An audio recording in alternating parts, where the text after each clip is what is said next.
It's day 306, not sponsored by Peugeot, but it was a good car. I really should take them lights off that tractor because they've been on since, well, the tractor run was the 20th of December, it's now the 22nd of January. And they were on for a week before it, so we need to take them lights off the bonnet. Ones have come off the front, we took them off before we rescued the guy from the flood the other day. For some reason, I had 1,000 subscribers last week and now there's nearly 2,000 subscribers, so thanks to everyone that's new that's watching. This all started as a bit of a joke at the very beginning of the lockdown, sort of 306 days ago.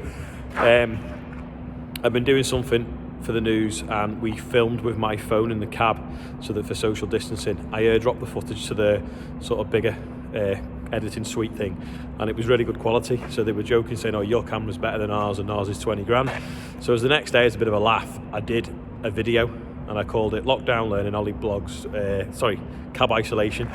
Anyway, it's evolved and we're 306 days in now, so that's why I've been doing it every day. So I'm going to try and do it for a whole year, and then when I get to a year, I don't know what I'll do. I don't know whether I'll go to once a week or I'll stop or I'll carry on. I don't know. But thanks everyone for answering the quiz yesterday.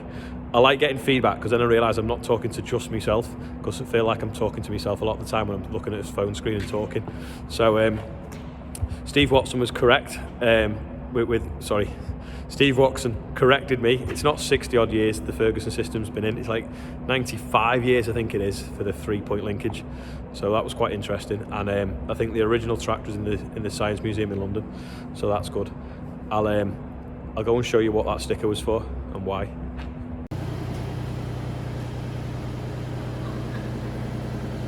Just up in the workshop working out why there's a leak in the roof. And I think it's behind all these spiders' webs. Cracking that sheet there, and the water gets underneath and runs down, fills that purlin up and then runs along and drips over there. So we'll have to move the spiders out of the way, get some spray foam or silicone in here, I think, where that sheet ends. It's coming in there, I think.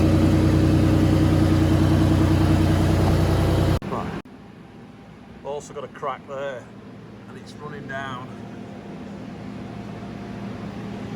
collecting and then filling up in this purlin here, so that's full of water, and then it's running along and dripping over there. Bit of an oil leak on the cherry picker coming out of that block up there. I'm just going to tighten that up while it's in the workshop. Big fat Robin sat watching Adam loading scrap.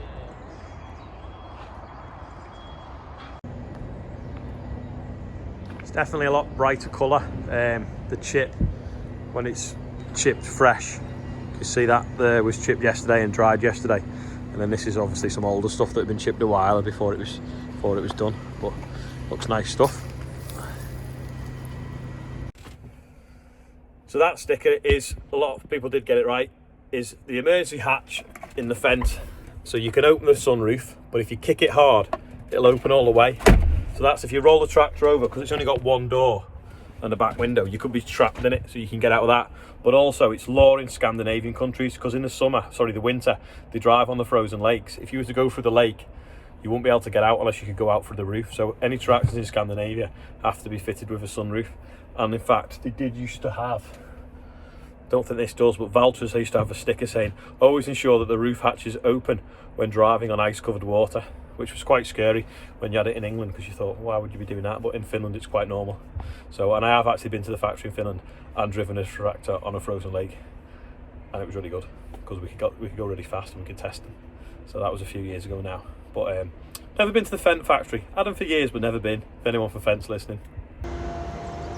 Sam's trying to make a bit of room at the back of the yard there. Got a big pile of soil that's getting out of hand, so he's just breaking them up a bit higher, so we've got some more room. Adam's making a burning barrel. I think he's going to go on a picket. He's too young to remember what picket it is.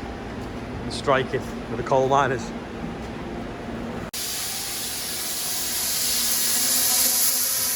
That's that plasma.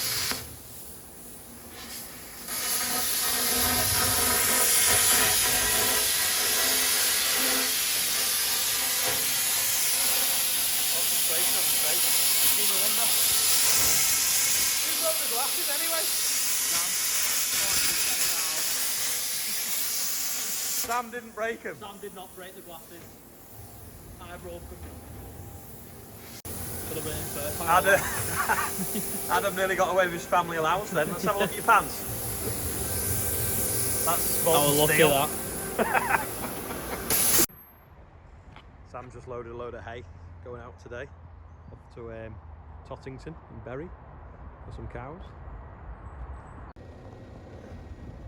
I hope Andrew's clean when he's driving that because it's brand new.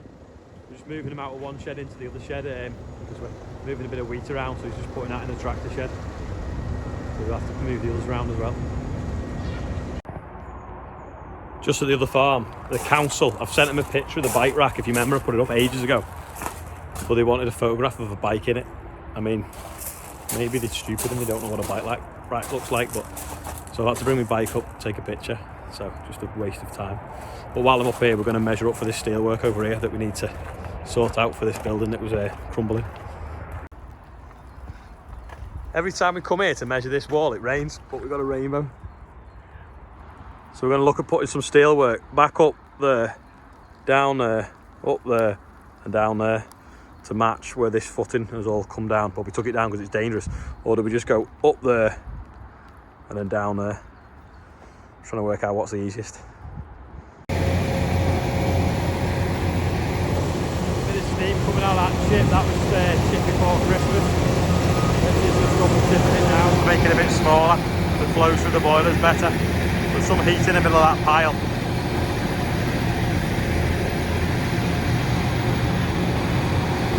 Gets to about 40 degrees in the middle. You can heat a swimming pool off it quite nicely.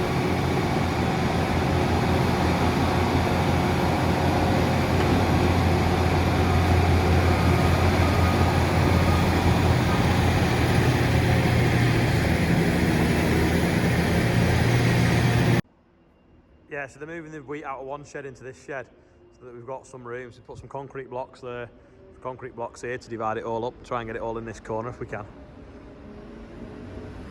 Adam's coming in now with another A block.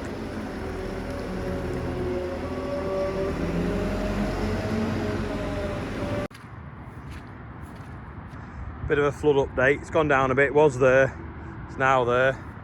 Sun's setting, it's really still. See your reflection in it. But the swans have gone. It's a bit of a pain. I mean, I like them. They're like big sort of prehistoric dinosaur creatures swimming around. This is the sweet corn, obviously it's still here. There's still a bit of it not been eaten by the birds, but I'm sure they will, especially if we get any more snow over the weekend. So it turns out Richard wasn't making an easel, he was making an axe throwing target for my birthday. Go on, Richard, chip the concrete. He did as well.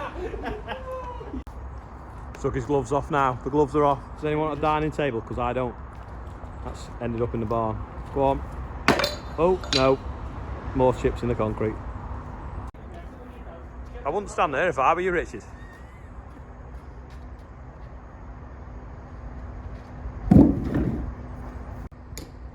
Turns out the log was flawed, so we've got another one now that might work a bit better. Might stick in it. So the axe is disinfected and Rob's up next.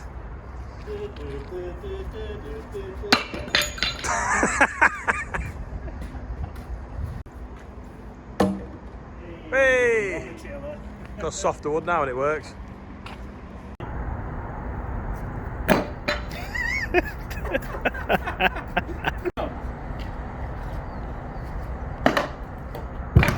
Shot! Whee! Axeman low would love this. Even low if you're watching. Attempt number 337. Put the isolator on the sprayer. We've not tried it since, so let's see if it works. No! Put the jump pack on. Bloody John Deere engines. To be honest, it'd probably work, only for the fact the sprayer's not been running for ages. And it's not had a good run on the battery, it's only been driving it in and out of different sheds around the yard. But I think if it did a day's spray and we turn the isolator off, I think it'd be okay. So Andrew's connecting the jump pack on now, and we'll try it again. Ready? There we go. See what happens. Go on, go on, go on. I'll give it jump pack a minute.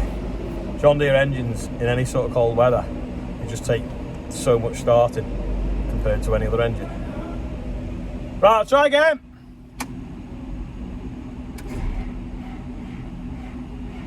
No. Won't help with the interior light on while I'm doing it though. We've given up. It can stay there over the weekend. We'll just put a trickle charge on over the weekend and then we'll move it on Monday. We just wanted something out from in front of it, but we'll just have to carry it by hand rather than use the forklift. Rich is just off the rucks and soil up that Sam did this morning. He's going to try and get a bit higher with the digger, but it's a bit wet for the Merlot. Quiz question of the day today.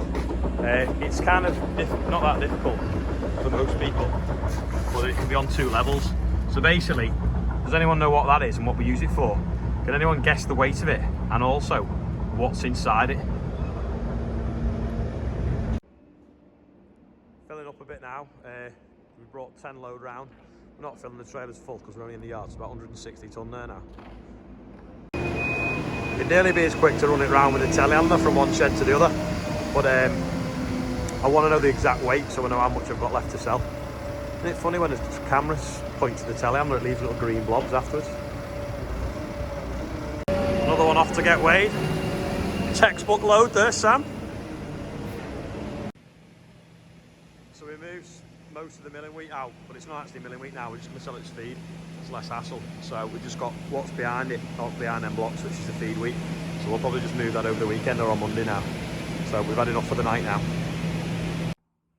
That's all for day 306. So thanks for watching, thanks for subscribing, and if you like and comment, it makes more people be able to see, which is good. And I'll see you all tomorrow.